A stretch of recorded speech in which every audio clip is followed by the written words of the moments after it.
how to do the makeup so you can get all your dreams.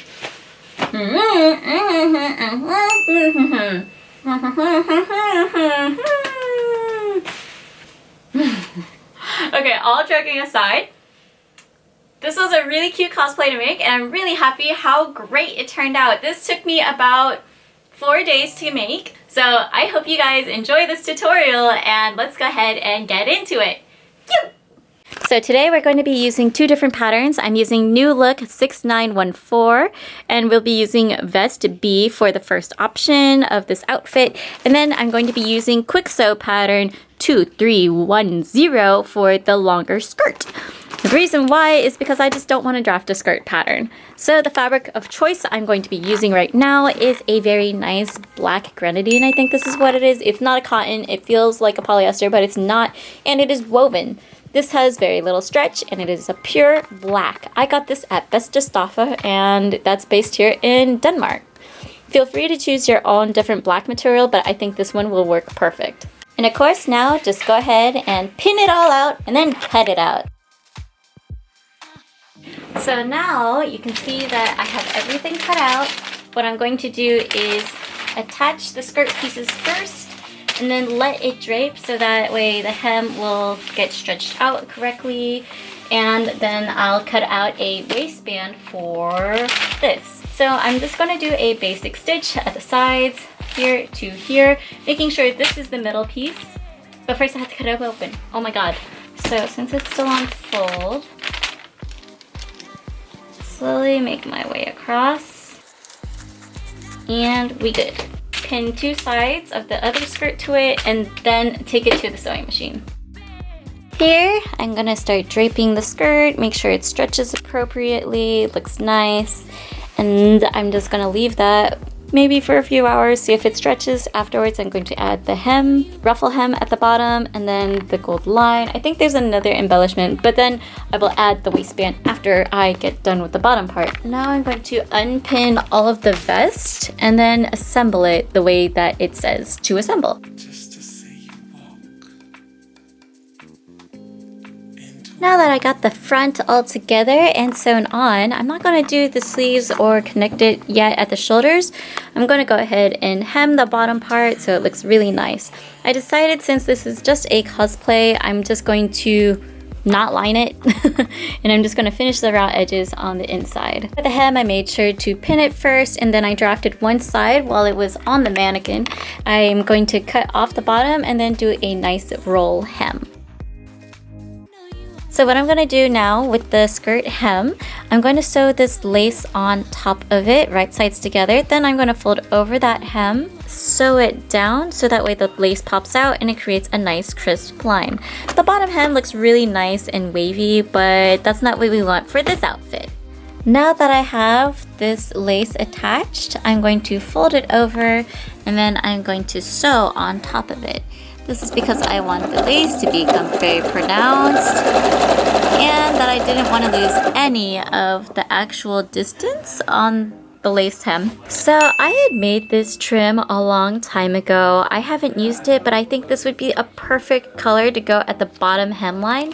You can see here that there's like a yellow hemline here. I don't want it to be too yellow, and I think a nice gold would look better than a yellow, or like if I had a mustard, I think that would look good. Here we are with that, and then it pops just a little bit more and it's so subtle. On Nezuko's chibi art, it doesn't show it, but I think this would look good. And then I might just keep the actual serging here, there, sew it down, and then like either hand stitch it or go over the top again with a nice top stitch. So one last look. This is what it looks like without this bias tape that I made. And then this is what it looks like with it. I think it looks so much nicer and it gives a nice little touch and detail. So I will be adding this instead of like a mustard color, and I like the mute gold so it's not so pronounced. Slowly start sewing this on. So now what I did was I took my tape measure and I went around about 3 inches from the hemline, and I created a nice solid line going all the way from the top to the end. And now I'm going to be using satin ribbon on this line. And I'm just going to be sewing it down. I'll probably do both sides of the ribbon. I decided that this 3-inch line was too high, so I went for 1.5 inches. That is actually going to be about almost 4 centimeters. So that's how high we're actually going to make the second line. And then I'm just going to go ahead and wash this blue marking off in the not in the dishwasher, but in the washing machine after I'm done making the skirt. Now I created a 2-inch waistband on the curve. Having a curve will actually help it stretch around my waist and lay more even and flat. I'm going to cut this out and then bring it to the sewing machine and do some basic sewing. I went ahead and pinned together the skirt to the waistband, and in order to do that I found the middle points of different section areas and I pinned them. The skirt is tiny bit larger than some of the points on the waistband. That's because it's got this big flare and it's a circle skirt, so it won't weigh correctly. So what I'm going to do is in between I'm going to make a super tiny little pleat in the middle of each section that I pinned.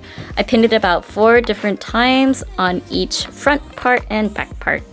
That doesn't make sense. Okay, so I pinned it in the middle first, and then I found 4 more additional parts in between, so that way I know where to make the pleat. So let's go ahead and get started by sewing.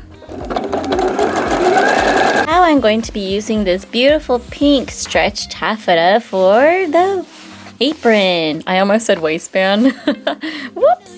So yeah, I'm going to be cutting this, but first I'm going to take some measurements. I'm going to measure out how long I need the apron to be, but I'm going to do that on my actual mannequin.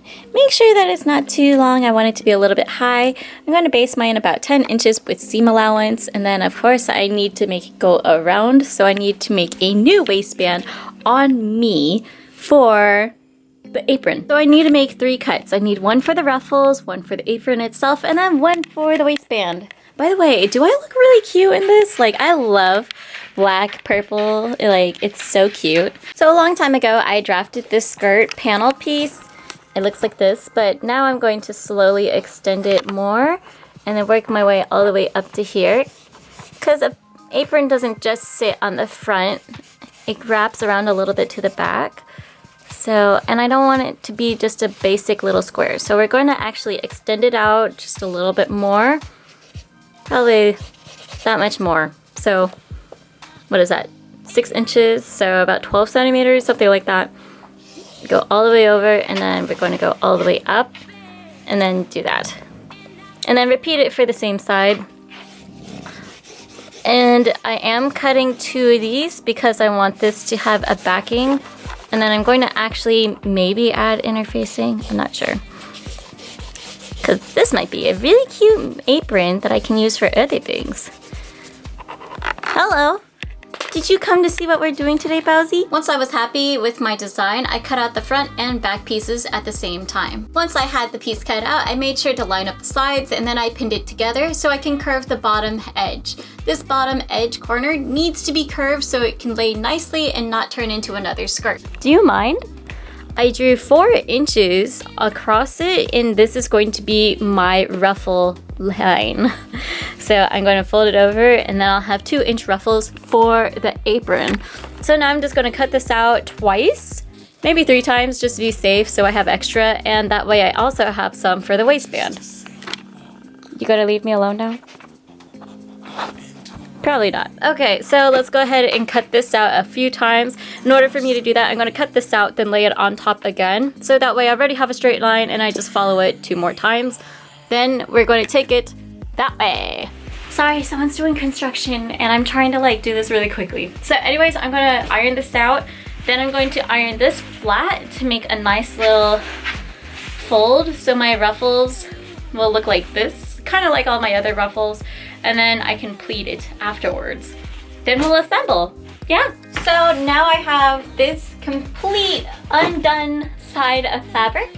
I'm going to try to create the design by using a straight edge.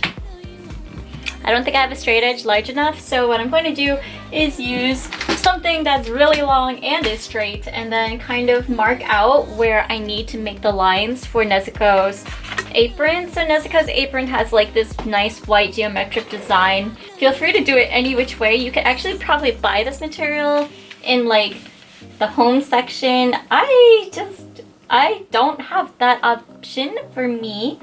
So I'm just gonna draw it first with my line and chalk.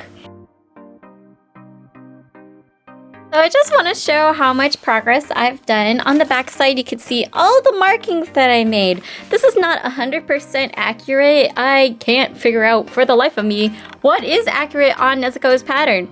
So instead, I just did a bunch of diagonals and some big diamond shapes.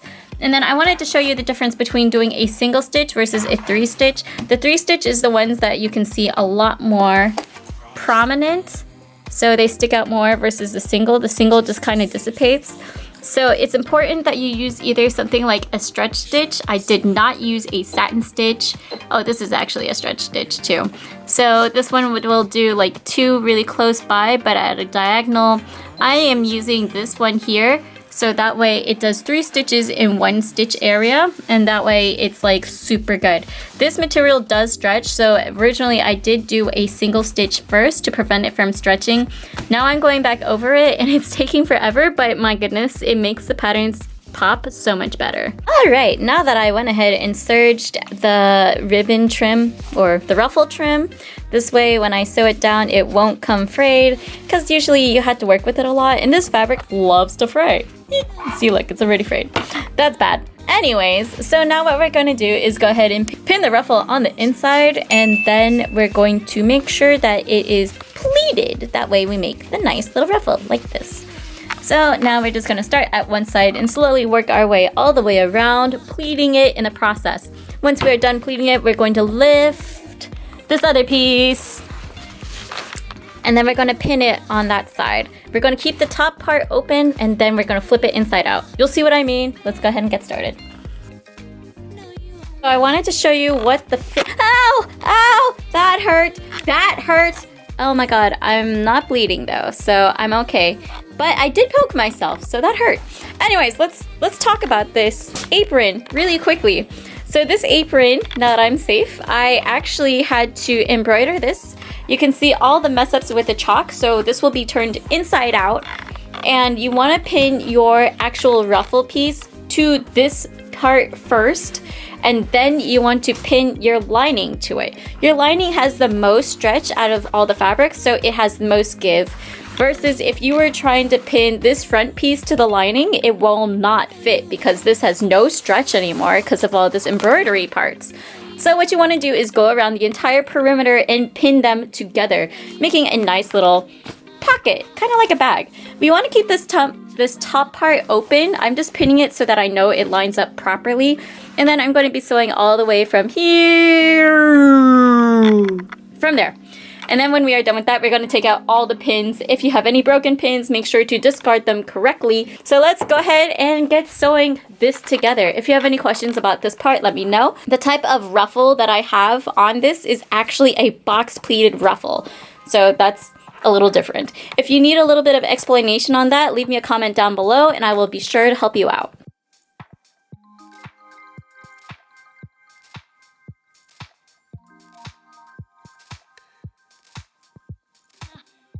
So after you're done sewing this all around the little perimeter, you can see that it's nice and together now. What you want to do is clip the edges before you flip it inside out. And I especially mean this curve here, because when you flip it, it's going to actually pucker a little on both the lining and the original piece. So what we're going to do is just clip a few notches into it so it just lays flat nicer. And then we're going to flip it inside out. Make sure you have a really nice sharp pair of scissors because you don't have to go all the way around, just the curve itself. Now that the curve is clipped, we're going to flip. Moment of truth. The reason why I haven't cut this part off yet is because I want to make sure that all of it looks nice. You don't want to sew any of the top because you want that to be attached to the waistband. And voila! We have a cute little apron piece right here. Look at that! It's like Mama Betty Crocker. Well, excuse me, it's more like cute baby Demon Crocker over here. So this is exactly what we were going for. It looks so adorable. You can see the little geometric pattern. I didn't do it on the ruffles, so sue me. It looks kind of funny here that there's this extra embroidery line, but you know, that's what it calls for. So what you can do now is press this so it lays nice and flat.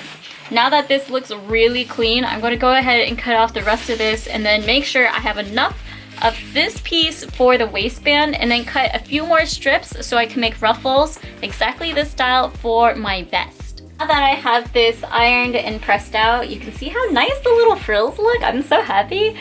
Okay, so now I'm going to pin this here, and then I'm going to make it go all the way across the top.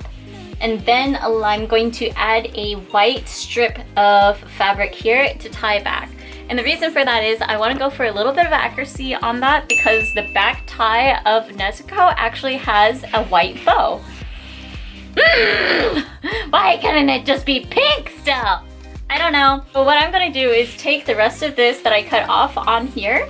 I'm going to fold it in half and find the middle point. Okay, not really the middle point, but the middle point here. And I'm going to pin it to the middle of this. And when I do that, I'm then going to slowly work my way across. And then the end part, I'm going to add a few, maybe like 10 inches or 20 centimeters of white. So now I'm pinning down the apron's waistband and then going to sew it down. With the rest of the pink strips, I'm going to use this for Nezuko's vest. The vest has a tiny row of pink along the armholes. I decided to make them cute pink ruffles rather than a bias tape. So originally it's like this big, but I thought it would be too big on the armholes, so I cut it in half. Then I ironed it and then serged it. You know, basically the exact same thing. Where did we put it? I don't know where I put it, but the exact same thing we did for the apron. And then we pleat it, going one direction, not box pleats, onto the armhole, right sides facing together. And then we're going to sew it down. So I did about 1/2 inch kind of pleat. And you can see it here because they're really small and it's just a nice little embellishment. Now that I have this sewn on, look how nice these pleats are.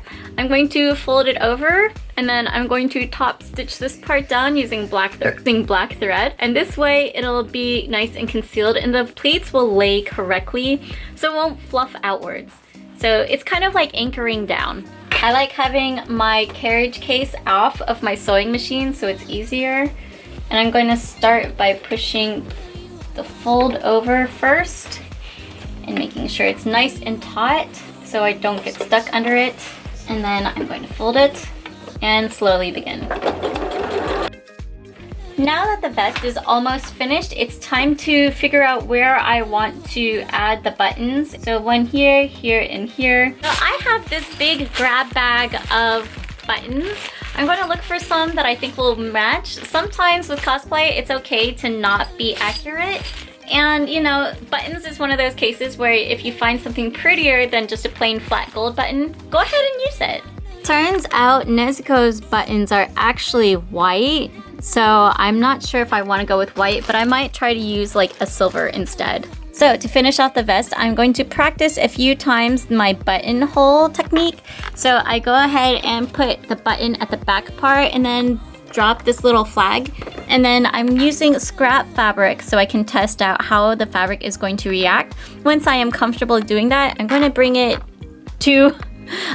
vest to the machine and I'm going to start sewing it down. This is definitely a more advanced technique. If you are not used to doing this, make sure you get comfortable doing this first and then go ahead and start adding your buttons. So here we go.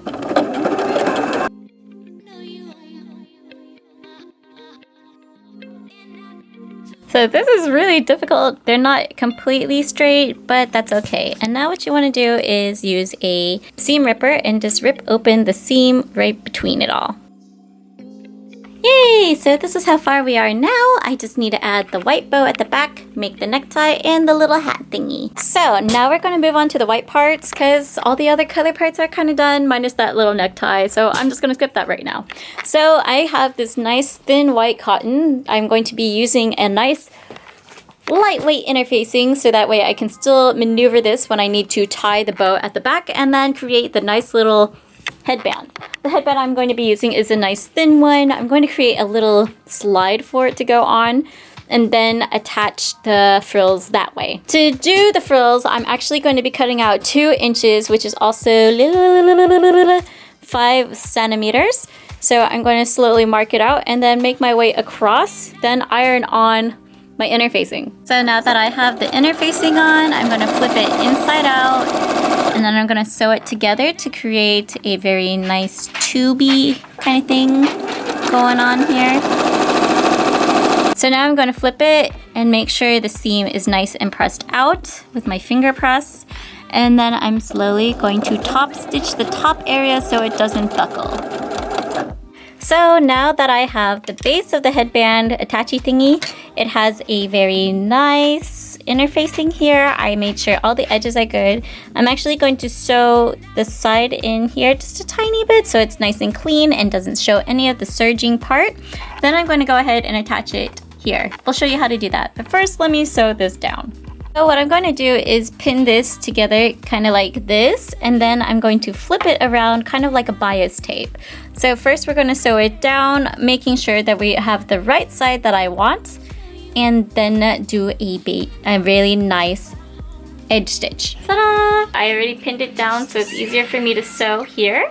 So what I can do is actually whip stitch it myself or top stitch it. So I think I want to keep it really nice and cute, and so I might just whip stitch it really quickly, and then I can slide it onto my headband.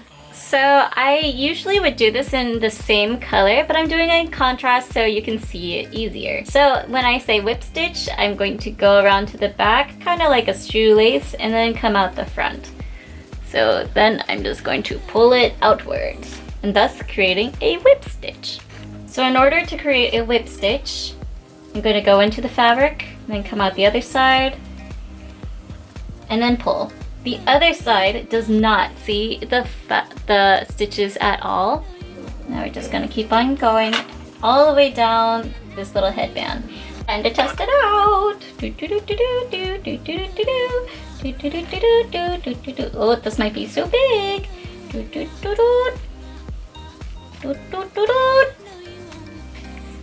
No, it fits just right. Oh,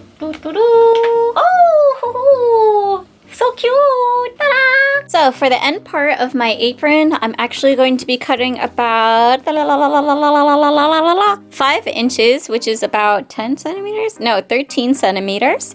And then I'm going to add the inner facing to it. So here we are with the ring light and everything. So this is what my little white ribbon strips look like. It has the inner facing, but in order to give it a little bit more help, I decided to double serge the edges and then, you know, still stitch the regular seam allowance line. And then I'm going to flip it inside out like I did here. This one's already flipped inside out. And then I'm actually going to press it so that it stays nice and flat, so it doesn't, you know, the seams will look nice. And then after I press it, I'm going to top stitch around the entire perimeter. So I have one side of the apron actually completely done. This is what it looks like with the little white part attached now. So it's gonna have like a super nice big bow when I tie it. So in order to do that, I'm going to take the edge of this one and then the opening of this one. Then I'm going to slightly fold in this. So I'm going to measure by how much selvage edge there is. So then fold it inwards like this so it's nice and crisp. And then just stick this inside. Now depending on which side is like prettier, I don't think it matters. So all we have to do now is sew down this and make sure that this little pink flap stays in the middle. Okay? So I have the black material out again, and I drew a nice curve because I want this kind of on the bias, not completely because I don't want it to stretch at the tips. And then I'm just going to cut it out. This is about 3 inches wide, it is 8 centimeters. I'm going to sew it to the sides. I don't think I'll be adding interfacing to this because I want it to be a little bit floppy. So we'll see where it goes. And then at the end, we're going to taper it like a ribbon. But first, let's go ahead and cut this out. After I have everything cut out, I'm going to take it to the sewing machine and then sew it all together. I'm going to leave one side open so I can flip it inside out. I'm going to go ahead and make the diamond edges so that way it's easy for me to flip and have the right design that I want. So I just finished top stitching and inverting all of it. So what I did was I pulled it through and then left one little side right here, and then I flipped it under like I did with the apron, and then I top stitched all around the top. Now what I need to do is create a new buttonhole here, and then on the other side sew the button. And then we are done with the neckerchief. You kind of already know how I did this, so I'm going to skip this step. If you don't remember how I did it, I used a buttonhole. I made sure to make this measurement, and then yada yada. Okay, cool.